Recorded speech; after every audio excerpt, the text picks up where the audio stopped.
The water was like glass beneath my small fishing boat as I set out from the dock, the evening sun casting long shadows across the bay. It was one of those perfect late summer nights, the kind of night where the stars would soon blanket the sky and the moon would rise full and bright over the horizon. I had always loved night fishing, the solitude, the calm. It was just me and the sea. I checked my gear one more time as I drifted further from the shore, casting a glance at the coastline. The lights of the small town were already distant pinpricks. Soon they'd disappear completely, leaving me alone in the black expanse of the open water. It was fine, though. I had done this hundreds of times. The peace out here was unmatched.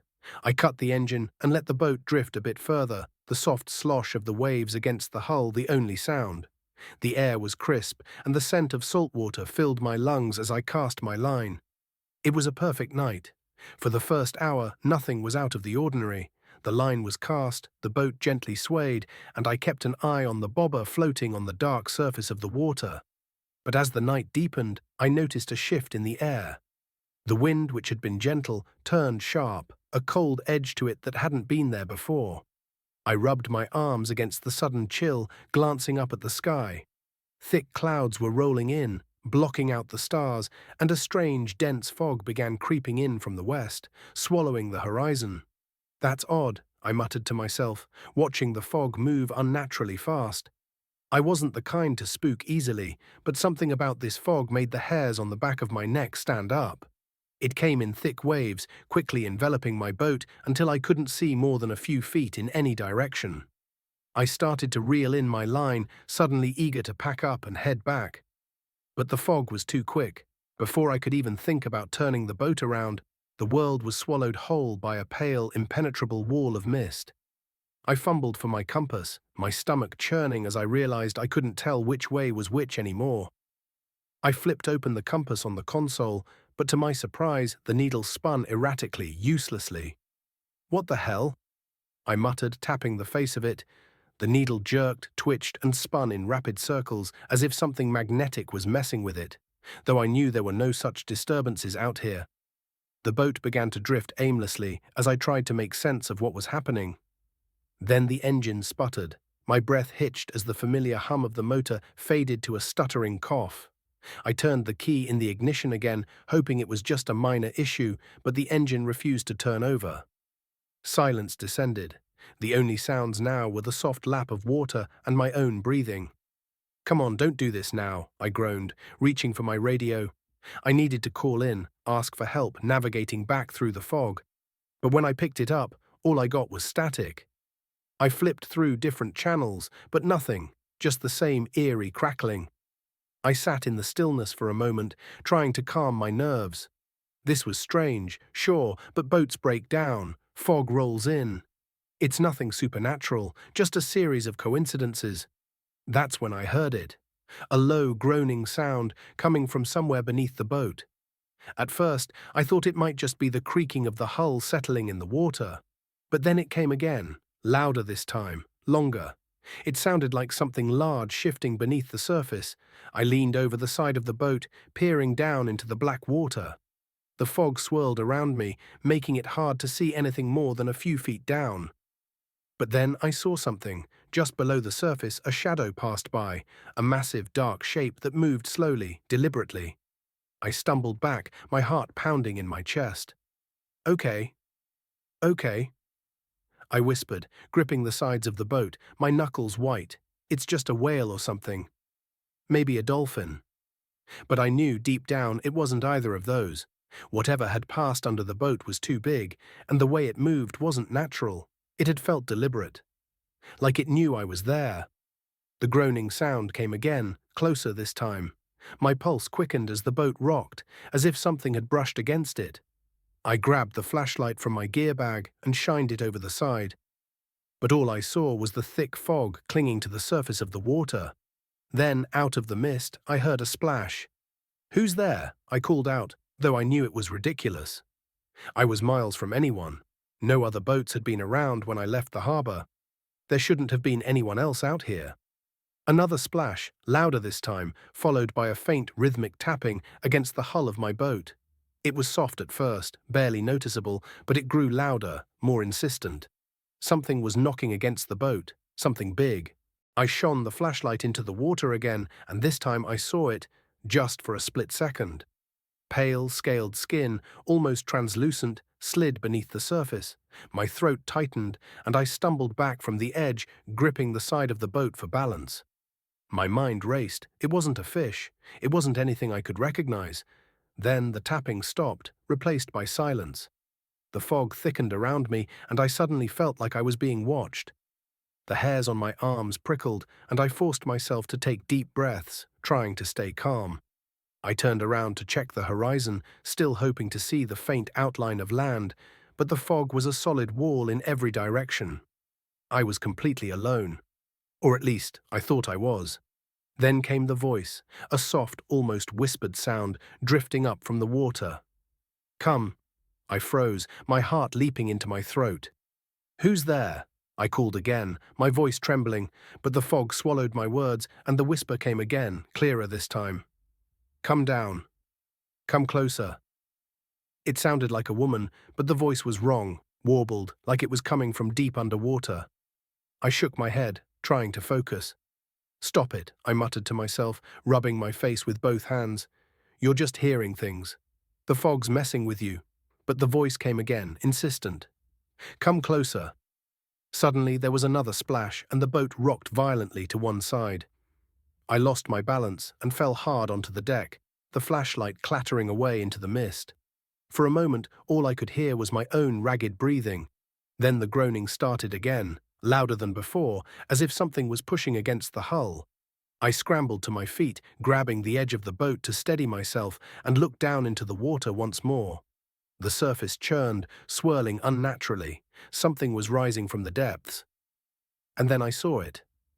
A pale, elongated face emerged just below the surface, its eyes wide and black, staring up at me. Its skin was stretched tight over sharp, angular features, and its mouth hung open, revealing rows of jagged teeth. But what struck me most was its size. The head alone was easily the size of my boat. I stumbled back, my chest heaving with panic. This was no ordinary creature. It was something ancient, something that shouldn't exist. The voice came again, but this time it wasn't a whisper. "Come closer." The thing's mouth didn't move, but I knew the voice was coming from it, reverberating inside my skull. I grabbed the edge of the boat, my mind screaming at me to start the engine, to get away, but the boat remained dead, adrift in the mist. The creature began to rise further out of the water, its long, twisted body unfurling beneath the surface. I backed up until I hit the console, my heart hammering in my chest. There was no way to fight something like this, no way to escape.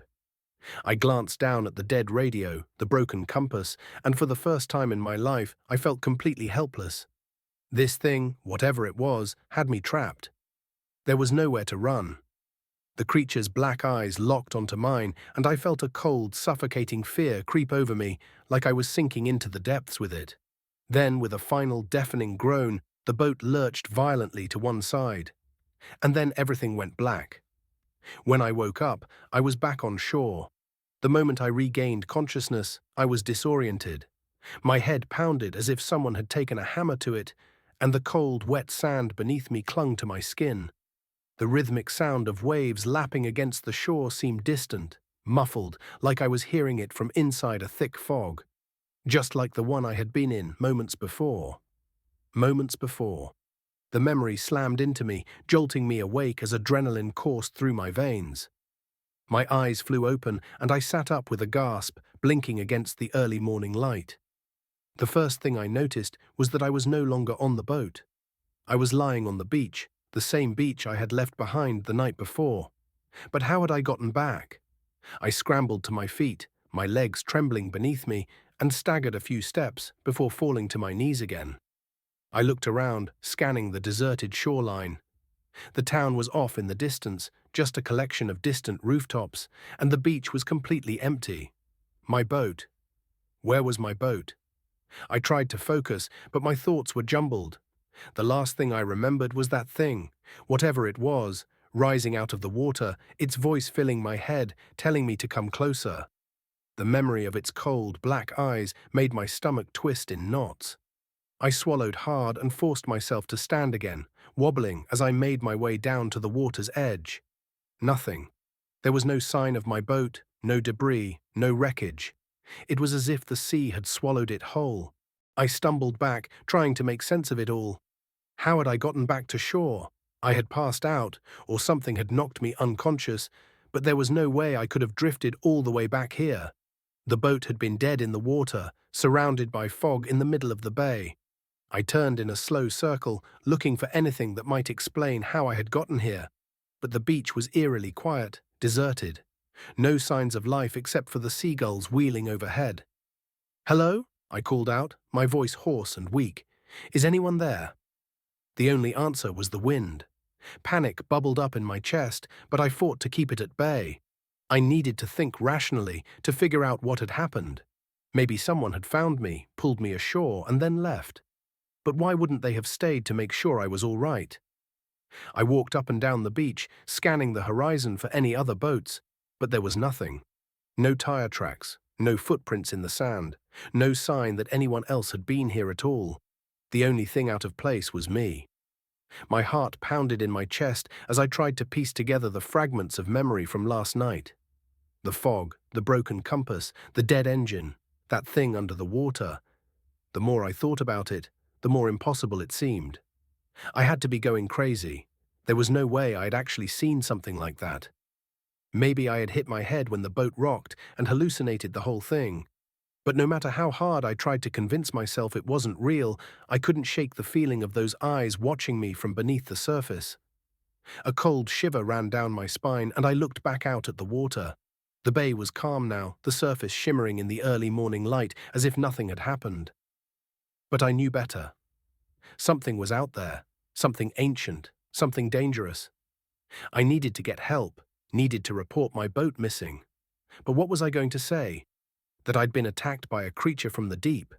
That my boat had been dragged under by some monstrous being that defied all logic? They'd think I was crazy. Hell, maybe I was. I forced myself to start walking toward the town. My legs were weak. Every step felt like I was trudging through thick mud, but I had to keep moving. There were answers somewhere, and I needed to find them. As I made my way down the shoreline, something glinted in the sand up ahead, catching my eye.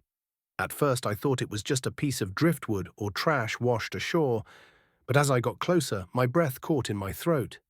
It was my compass. I picked it up, my hands trembling as I stared at the familiar worn brass casing. The glass was cracked, the needle still stuck, twitching in place as though struggling to find direction. It shouldn't have been here. I had left it on the boat. I looked up from the compass, scanning the beach again, but there was nothing else. No other debris, no sign of the boat, just this single broken compass lying in the sand.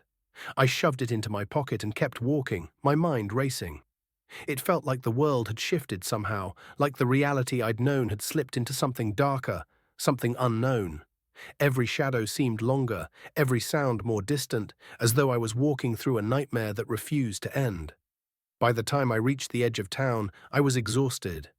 My throat was dry, my head pounding, but I forced myself to keep going. I needed to report what had happened, needed to tell someone, anyone, that something was out there in the water. As I walked up the narrow road that led to the harbor, I noticed a man standing near the docks.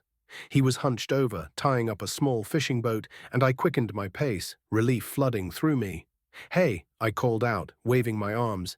"Hey, you gotta help me." The man looked up, squinting in the morning light as I approached. He was an older guy, probably in his late 60s, with a thick white beard and a weathered face. His eyes were sharp, though, piercing, as they locked onto mine. "What's the trouble?" he asked, his voice gruff but not unkind. "My boat. It's gone," I stammered, still trying to catch my breath. "I was out on the water last night, and something happened. I don't know how, but I ended up back on the beach, and my boat is gone." The man frowned, his brow furrowing as he studied me. "What do you mean, something happened? Did you hit a rock? Storm come through?" "No," I shook my head, my voice rising in desperation. "It wasn't a storm, it was something in the water, something huge. I don't know what it was, but it dragged my boat under. I barely made it back to shore." He stared at me for a long moment, his expression unreadable. I could tell he didn't believe me, but I couldn't stop the words from pouring out. There was this fog, and my engine died, and then I heard this voice, this thing under the boat. It was huge, and it had these eyes, and I swear I— "Slow down, son," the old man interrupted, holding up a hand. "You're not making a lick of sense. You say you lost your boat? Where'd you last see it?" I swallowed, trying to calm myself, but the panic was still bubbling up in my chest. "Out there, near the mouth of the bay. I don't know what happened, but it's gone. I swear I saw something." The old man sighed, rubbing the back of his neck as he glanced out at the water. "A lot of strange things happen out on the sea," he muttered, more to himself than to me. Then he looked back at me, his eyes narrowing. "You said you heard a voice. What kind of voice?" I hesitated, unsure how to explain it. "It was like a woman's voice, but it wasn't right. It sounded like it was underwater or— I don't know. It kept telling me to come closer." The old man's face paled, just slightly, but enough for me to notice. He glanced out at the water again, his expression darkening. "You didn't happen to go near Blackwater Ridge, did you?" he asked quietly. I blinked, caught off guard by the question. "Blackwater Ridge? No, I was just out in the bay." "Why?" He didn't answer right away, his gaze distant as he stared at the horizon. Then, after a long pause, he shook his head. "Never mind," he muttered. "Forget I asked." But I couldn't let it go. "What's Blackwater Ridge? What's out there?" The old man turned back to me, his eyes hard. "It's nothing you need to worry about, son. Just an old sailor's tale, that's all." But the way he said it, the way his voice wavered ever so slightly, made me feel like there was more to the story. "Please," I said, my voice low, "I need to know. What did I see out there?" The old man looked at me for a long time, as if weighing whether or not to tell me. Finally, he let out a long sigh and gestured for me to follow him. "Come on," he said. "If you're going to hear this, we'd best sit down." I followed him to a small, weather-beaten shack near the docks. Inside, it smelled of salt water and fish, with old charts and nets hanging from the walls. The old man grabbed a couple of chairs and sat down heavily, motioning for me to do the same. "You ever hear of the Blackwater Curse?" he asked, his voice low. I shook my head. "Didn't think so," he muttered, leaning back in his chair. "Most folks around here don't talk about it much anymore. But it's an old legend, been around since before my time. They say there's something out there in the deep, something that ain't natural. The old-timers used to call it a siren or a sea witch. Said it lured men to their deaths with its voice, pulling them down into the black water, never to be seen again. I felt a chill crawl up my spine. People used to go missing all the time out near Blackwater Ridge," he continued. "Boats would disappear, crews lost without a trace. Some folks thought it was just bad weather or pirates, but others, well, they believed it was the curse." "But I wasn't anywhere near Blackwater Ridge," I said, my voice barely above a whisper. The old man shrugged. "Maybe, maybe not. But the curse don't always stay put. Sometimes it moves. Comes in with the fog, like you said. It ain't the first time someone's come back with a story like yours." I stared at him, my heart pounding in my chest. "So you believe me? You believe I saw something?" He met my gaze, his eyes dark. "I believe you saw something, all right. But whether it was the curse or just your mind playing tricks on you, that's for you to decide." I sat in silence for a long moment, trying to process everything he had said. The idea of a curse, of something supernatural lurking beneath the water, seemed ridiculous. But after what I had experienced, I wasn't so sure anymore. "What do I do?" I asked quietly. The old man sighed and shook his head. "Ain't nothing you can do. Best you just stay away from the water for a while. Let it pass." I nodded, though the thought of staying away from the sea, the place I had always felt most at home, filled me with dread. But after what had happened, I wasn't sure I could ever look at the water the same way again. I thanked the old man and left the shack, heading back toward the docks. As I walked, I glanced out at the bay, the calm water glistening in the morning light. And for just a moment, I thought I saw something. Just beneath the surface, a shadow moving slowly, deliberately, watching me. But when I blinked, it was gone.